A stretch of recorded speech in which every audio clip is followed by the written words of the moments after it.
warning for the island of Maui until 10:15 p.m. At 7:06 p.m., radar indicated heavy rain over windward portions of East Maui. Rain was falling at a rate of 2 to 4 inches per hour. Flash flooding is ongoing or expected to begin shortly. Hazard: flash flooding caused by heavy rain. Source: radar. Impact: flooding in drainages, streams, rivers, roads, properties, and other low-lying areas. Public road closures possible in some areas. Landslides are possible in steep terrain.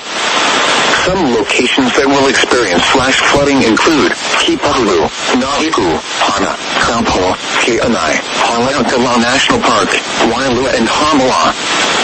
Be especially cautious at night when it is harder to recognize the dangers of flooding. The heavy rains may cause rock and mudslides in steep terrain areas.